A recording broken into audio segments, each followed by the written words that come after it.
कामचोर देवरानी।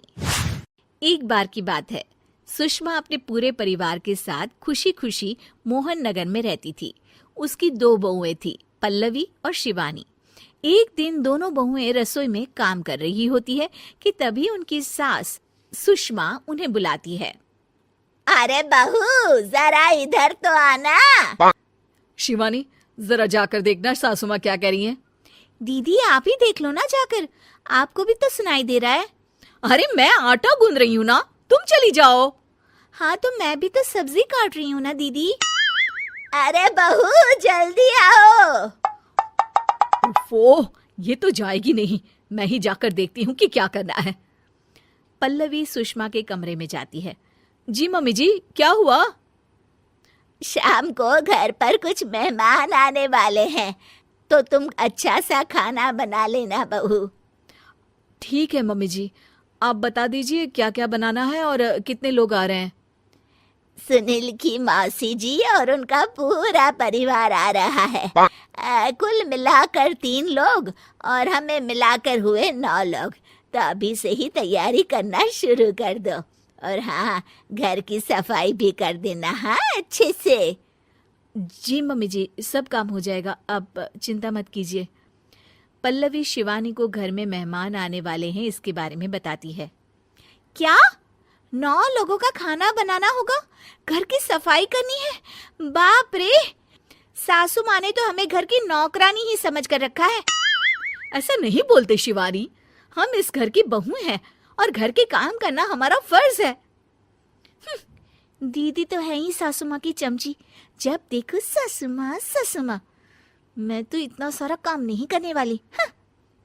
शिवानी कपड़े लेकर गमला साफ कर रही होती है और चक्कर आने का नाटक करने लगती है। मेरा सर चकरा रहा है। तभी वहां पल्लवी और सासू माँ जाते हैं। अरे बहू, क्या हो गया तुम्हें? मम्मी जी, बहुत तेज सर में दर्द हो रहा है। तुम एक काम करो शिवानी, आराम कर लो। नहीं नहीं दीदी, घर में मेहमान आने वाले हैं, मुझे आपकी मदद करनी चाहिए। अरे कोई बात नहीं शिवानी, तुम आराम कर लो, मैं सब काम कर लूंगी। ठीक है दीदी, अगर आप इतना कह रही हैं तो आराम कर लेती हूँ। शिवानी आराम से अपने कमरे में मैगजीन पढ़ रही होती है। इसे कहते हैं आराम की जिंदगी। इतना सारा काम। चलो सारा काम खत्म हो गया, शिवानी को देख आती हूँ। शिवानी अपने कमरे में ईयरफोन में गाने सुनते सुनते सो जाती है और उसके साइड में मैगजीन भी रखी होती है। पल्लवी वहां आ जाती है और वो सब देखती है। ओहो, तो मतलब सब काम चोरी का बहाना था। अभी बताती हूँ इसको। घर का सारा काम मुझे करना पड़ा और ये महारानी यहाँ मैगजीन पढ़ रही है, गाने सुन रही है। पल्लवी रसोई से एक प्लेट और चम्मच लेकर आती है और शिवानी को थाली बजाकर उठाने लगती है। शिवानी अचानक से उठती है। उठ गई महारानी, गाने भी सुन लिए, मैगजीन भी पढ़ ली। तुम तो बहुत बड़ी झूठी निकली शिवानी। तुमने सर दर्द का बहाना बनाया ताकि काम करने से बच सको।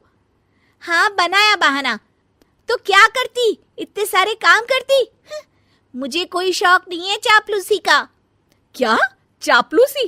तुम्हें लगता है कि मैं सारे काम चापलूसी के लिए कर रही हूँ? और नहीं तो क्या। तभी वहां सासू माँ आ जाती हैं। अरे बहू, वो लोग बस आने ही वाले हैं, तुम तैयारियां कर लो। जी सासू माँ, तुझे तो मैं बाद में देखती हूँ। सब खाना खाने बैठते हैं और खाना शुरू करते हैं। तभी सुनील की मौसी बोलती है। वाह भाई वाह, खाना तो बहुत ही अच्छा बना है सुषमा जी, एक एक चीज में क्या स्वाद है। ये सुनकर शिवानी मुंह बना लेती है। उसे अपनी जेठानी की इतनी तारीफ रास नहीं आती। आपकी बहुएं तो बहुत ही अच्छा खाना बनाती हैं। हाँ बनाती तो दोनों ही अच्छा है, पर आज ना ये सारा खाना बड़ी बहू ने बनाया है। छोटी बहू की तबीयत ठीक नहीं थी, सो इसलिए। मानना पड़ेगा सुषमा जी, आपकी बड़ी बहू तो बहुत ही गुणवान है। पल्लवी की तारीफ सुनकर शिवानी को जलन होती है।